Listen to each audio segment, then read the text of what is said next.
अस्सलाम वालेकुम students. Chemistry 9 का आज हमारा लेक्चर नंबर 4 है और टॉपिक है हमारा आयोनाइजेशन एनर्जी।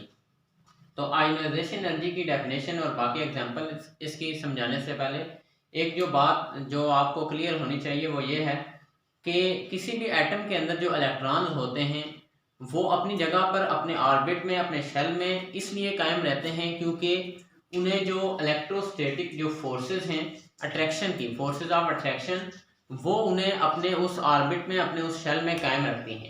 अब इलेक्ट्रोस्टैटिक फोर्सेस कौन सी होती हैं? इलेक्ट्रोस्टैटिक फोर्सेस वो होती हैं जो चार्जेस की वजह से होती हैं। चार्जेस की वजह से जो फोर्सेस जो वजूद में आती हैं उन्हें हम कहते हैं इलेक्ट्रोस्टैटिक फोर्सेस। अब इलेक्ट्रोस्टैटिक फोर्सेस चार्जेस हमें पता है दो किस्म के हैं, पॉजिटिव और नेगेटिव हमारे पास चार्ज होते हैं। पॉजिटिव चार्ज हमेशा नेगेटिव चार्ज को अपनी तरफ अट्रैक्ट करता है या नेगेटिव हमेशा पॉजिटिव को अपनी तरफ अट्रैक्ट करता है। लेकिन अगर ये चार्जेस एक जैसे हों, जो सेम चार्जेस हों, नेगेटिव और नेगेटिव हो या पॉजिटिव हो, तो वो एक दूसरे को रिपेल करते हैं। अब होता क्या है कि ये न्यूक्लियस के ऊपर पॉजिटिव चार्ज है क्योंकि इसके अंदर प्रोटॉन मौजूद हैं। वो प्रोटॉन क्या करते हैं, वो इन इलेक्ट्रॉन को अपनी तरफ खींचते हैं। इसकी वजह से जो हमारे पास जो इलेक्ट्रॉन हैं वो अपने इस ऑर्बिट में कायम रहते हैं। ये इलेक्ट्रोस्टैटिक फोर्सेस ऑफ अट्रैक्शन हैं कि ये इलेक्ट्रॉन अपने ऑर्बिट से फिर बाहर नहीं जाते, इस वजह से ये कायम रहते हैं। अब हमने अगली जो चीज देखनी है वो ये है कि इस इलेक्ट्रॉन को जब हम इस एटम में से हमने इस इलेक्ट्रॉन को रिमूव करना है, तो क्योंकि ये प्रोटॉन इन इलेक्ट्रॉन को अपनी तरफ खींच रहे हैं, उन्होंने अपनी तरफ इन्हें पुल किया हुआ है, तो हमें कोई ऐसी फोर्स चाहिए कि जो इन इलेक्ट्रॉन को इन एटम से बाहर निकाल सके। तो ऐसी फोर्स, ऐसी एनर्जी जो हम एनर्जी देते हैं किसी भी एटम को उससे इलेक्ट्रॉन को निकालने के लिए, उसे हम कहते हैं ionisation energy. Amount of energy के एनर्जी की वो मिकदार, एनर्जी की वो कंसंट्रेशन रिक्वायर्ड जो हमें जिसकी जरूरत होती है टू रिमूव, निकालने के लिए मोस्ट लूजली हेल्ड इलेक्ट्रॉन, कि जो सबसे लूजली हेल्ड इलेक्ट्रॉन हो। इसका मतलब ये है कि ये हमारे पास एक एटम है,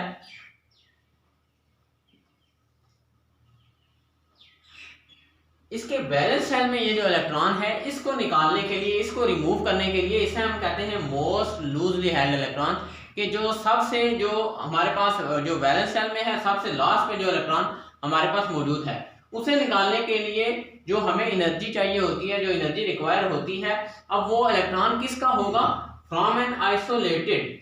आइसोलेटेड का मतलब है एक अकेला, जिसे हमने अलग किया हुआ हो, गैसियस एटम, कि वो हमारे पास एटम आइसोलेटेड भी होना चाहिए, मतलब ये कि वो मॉलिक्यूल के फॉर्म में नहीं होना चाहिए, और दूसरी बात ये कि वो गैसियस फॉर्म में होना चाहिए, वो लिक्विड फॉर्म में नहीं होना चाहिए या सॉलिड फॉर्म में नहीं होना चाहिए। वो हमारे पास जो एटम होंगे वो गैसियस फॉर्म में होंगे।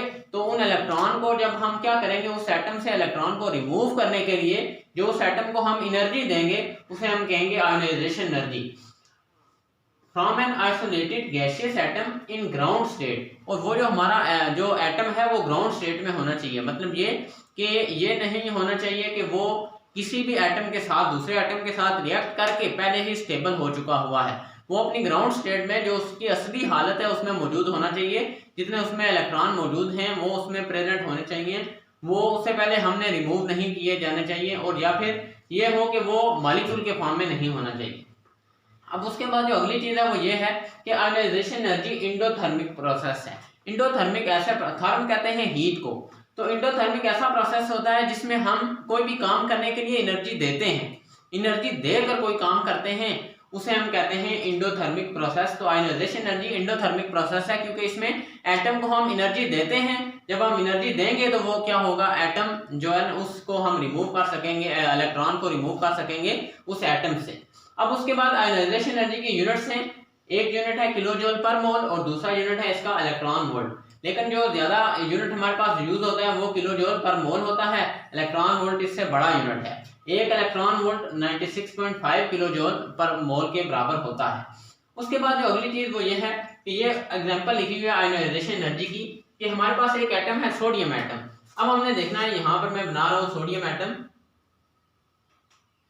ये इसका पहला शेल है, ये दूसरा शेल है और ये उसका तीसरा शेल है। अब हमने देखना यह है कि इसके पहले शेल में 2 इलेक्ट्रॉन, दूसरे में 8 इलेक्ट्रॉन और तीसरे में 1 इलेक्ट्रॉन। अब हमने देखना है कि आयोनाइजेशन एनर्जी किसे कहते हैं।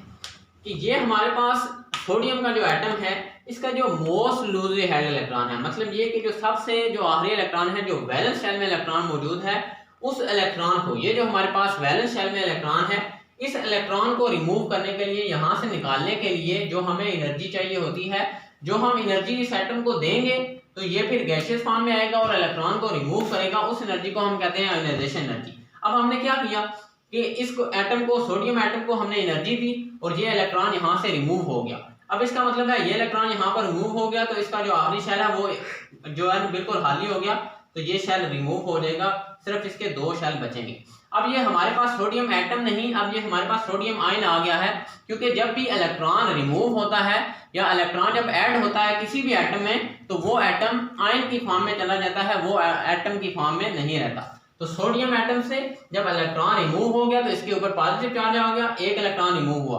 अब इस 1 इलेक्ट्रॉन को रिमूव करने के लिए हमें जो एनर्जी चाहिए थी वो 496 किलो जूल पर मोल चाहिए थी, 496 किलो जूल पर मोल एनर्जी चाहिए थी। इसके साथ पॉजिटिव चार्ज इसलिए लिखा हुआ एनर्जी के साथ कि ये हमने एनर्जी दी है, ये हमने इलेक्ट्रॉन को निकालने के लिए एनर्जी दी है। अगर हम एनर्जी रिलीज होती है तो फिर यहाँ पर नेगेटिव का साइन आता है, पॉजिटिव का साइन इसलिए आया है कि हमने एटम को एनर्जी दी है तो फिर उसमें से जो इलेक्ट्रॉन है वो रिमूव हुआ है। एक जो अगली बात है वो आपने ये याद रखनी है कि सोडियम में से हमने 1 इलेक्ट्रॉन निकाला है, तो इसलिए इस आयोनाइजेशन एनर्जी को हम कहते हैं फर्स्ट आयोनाइजेशन एनर्जी। क्या कहते हैं? First ionization energy. IE के साथ 1 लिखते हैं क्योंकि ये हमने पहला इलेक्ट्रॉन रिमूव करने के लिए एनर्जी दी है। उसके साथ साथ अगली जो चीज है वो हमने देखनी है कि second ionisation energy. Second ionisation energy क्या होती है? आपने देखना है कि एनर्जी रिक्वायर्ड टू रिमूव, कि वो एनर्जी जो हमें चाहिए होती है रिमूव करने के लिए, निकालने के लिए, एक इलेक्ट्रॉन फ्रॉम एन आइसोलेटेड, एक जो आइसोलेटेड जो अलग जो मॉलिक्यूल की फॉर्म में ना हो, स्टेबल फॉर्म में ना हो, एक एटम मोनोपॉजिटिव गैसियस आयन। अब हमने एटम से इलेक्ट्रॉन को रिमूव नहीं किया, अब हमने मोनोपॉजिटिव कहते हैं कि जिसमें से मोनो कहते हैं 1 को, कि ऐसा कोई हमारे पास आयन जिस पर 1 पॉजिटिव चार्ज हो उसे हम कहते हैं मोनोपॉजिटिव। उस आयन में से गैसियस फॉर्म में हो वो आयन, उसमें से इलेक्ट्रॉन रिमूव करने के लिए हमें जो एनर्जी चाहिए होती है उसे हम कहते हैं सेकंड आयोनाइजेशन एनर्जी। मिसाल के तौर पे ये हमारे पास मैग्नीशियम है, ये बिल्कुल अपनी ग्राउंड स्टेट में है। इसके मैग्नीशियम के पास हमें पता है कि मैग्नीशियम का जो एटॉमिक नंबर है वो हमारे पास होता है 12, तो इसके पहले शेल में 2 इलेक्ट्रॉन, दूसरे में 8 इलेक्ट्रॉन,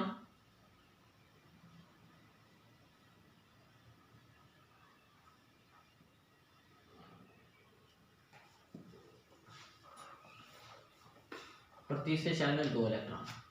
अब हमने देखना यह है कि मैग्नीशियम जो बिल्कुल हमारे पास स्टेबल फॉर्म में, ग्राउंड स्टेट में है, अब ये एटम है हमारे पास गैसियस फॉर्म में, इसमें से हमने पहला इलेक्ट्रॉन रिमूव किया, मैग्नीशियम में से हमने पहला इलेक्ट्रॉन रिमूव किया, तो मैग्नीशियम के ऊपर एक तो हमारे पास पॉजिटिव चार्ज आ गया, 1 पॉजिटिव चार्ज, क्योंकि 1 इलेक्ट्रॉन रिमूव किया।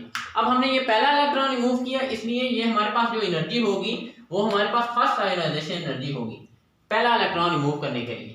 ये हमारे पास जो 1 इलेक्ट्रॉन यहाँ से हम रिमूव कर देते हैं, इस इलेक्ट्रॉन को रिमूव करने के लिए जो हमने एनर्जी दी है इस मैग्नीशियम को, वो हमारे पास फर्स्ट आयोनाइजेशन एनर्जी है, और फर्स्ट आयोनाइजेशन एनर्जी की वैल्यू है 738 किलो जूल पर मोल। ये हमारे पास फर्स्ट आयोनाइजेशन एनर्जी की वैल्यू है। उसके बाद हमने देखना है कि अब ये मैग्नीशियम आयन है, अब अभी इसके वैलेंस शेल में 1 इलेक्ट्रॉन मौजूद है, ये इलेक्ट्रॉन रिमूव करने के लिए ये हमारे पास आयन आ गया है, ये मैग्नीशियम आयन है, इसमें से अब हमने एक और इलेक्ट्रॉन रिमूव करना है, उसके लिए जो हमें एनर्जी चाहिए होगी उसे हम कहेंगे second ionisation energy. Second ionisation energy कहेंगे दूसरा इलेक्ट्रॉन रिमूव करने के लिए। देखें मैग्नीशियम पॉजिटिव चार्ज है इस पर, इसका मतलब है 1 इलेक्ट्रॉन इसमें से रिमूव हुआ है। अब हमने क्या किया, 1 इलेक्ट्रॉन और रिमूव किया, तो इस पर +2 चार्ज आ गया, मतलब ये कि इसमें से 2 इलेक्ट्रॉन रिमूव हुए। अब ये जो दूसरा इलेक्ट्रॉन, 2 इलेक्ट्रॉन निकालने के लिए जो हमें एनर्जी चाहिए होगी वो कितनी है, 1450 किलो जूल पर मोल। इतनी हमें एनर्जी दूसरा इलेक्ट्रॉन निकालने के लिए चाहिए है। पहला इलेक्ट्रॉन निकालने के लिए 738 किलो जूल पर मोल चाहिए थी, और दूसरा इलेक्ट्रॉन निकालने के लिए हमें 1450 किलो जूल पर मोल चाहिए थी। ये बात आपने याद रखनी है कि पहला इलेक्ट्रॉन रिमूव करने के लिए जो हम एटम को एनर्जी देते हैं उसे हम कहते हैं फर्स्ट आयोनाइजेशन एनर्जी, और दूसरा इलेक्ट्रॉन रिमूव करने के लिए जो हम आयन को देते हैं एनर्जी, गैसियस आयन को, ये बात आपने याद रखनी है। फिर हम एटम को नहीं देंगे, फिर हम आयन को एनर्जी जो देंगे उसे हम कहते हैं सेकंड आयोनाइजेशन एनर्जी। इसी तरह अगर किसी एटम, अब देखें ये हमने इलेक्ट्रॉन भी रिमूव कर दिया तो ये शेल खाली हो गया, तो यहाँ पर हमारे पास सिर्फ 2 शेल बचेंगे मैग्नीशियम का जो आयन है जिसके ऊपर +2 चार्ज है। एक बात आपने जो ये याद रखनी है कि हमेशा जो फर्स्ट आयोनाइजेशन एनर्जी होती है वो कम होती है, सेकंड आयोनाइजेशन एनर्जी ज्यादा होती है, और जो थर्ड आयोनाइजेशन एनर्जी होगी तीसरा इलेक्ट्रॉन रिमूव करने के लिए वो उससे भी ज्यादा होगी। फर्स्ट आयोनाइजेशन एनर्जी सबसे कम, सेकंड उससे ज्यादा, थर्ड उससे ज्यादा, और अप टू सो ऑन कि हर जो आने वाली एनर्जी है, जो अगला इलेक्ट्रॉन रिमूव करने के लिए जो हमें एनर्जी चाहिए होगी वो पहले इलेक्ट्रॉन रिमूव करने से एनर्जी ज्यादा होगी। तो एक बात मैं आपको ये बुक से भी बता देता हूँ यही चीज कंफर्म करके कि हमारे पास देखें सोडियम है, इसकी जो फर्स्ट आयोनाइजेशन एनर्जी है वो 496 है, पहला इलेक्ट्रॉन रिमूव करने के लिए जो हमारे पास एनर्जी है वो 496 है। इसी तरह देखें दूसरा इलेक्ट्रॉन रिमूव करने के लिए जो एनर्जी है वो 4560 है। इसके बाद जो हमारे पास तीसरा इलेक्ट्रॉन रिमूव करने के लिए जो एनर्जी है वो 6900 है। तो फर्स्ट आयोनाइजेशन एनर्जी सबसे कम, सेकंड उससे ज़्यादा, थर्ड इससे ज़्यादा। अब इसका देखें हमारे पास एक फास्फोरस है, फास्फोरस की फर्स्ट आयोनाइजेशन एनर्जी है 1012 है हमारे पास फास्फोरस की जो एनर्जी हमारे पास पहला इलेक्ट्रॉन रिमूव करने के लिए। इसी तरह सेकंड इलेक्ट्रॉन रिमूव करने के लिए जो एनर्जी है वो 1904 है, और थर्ड इलेक्ट्रॉन रिमूव करने के लिए जो एनर्जी है वो 2910 है। तो फर्स्ट आयोनाइजेशन एनर्जी सबसे कम, सेकंड उससे ज़्यादा और थर्ड उससे ज़्यादा है।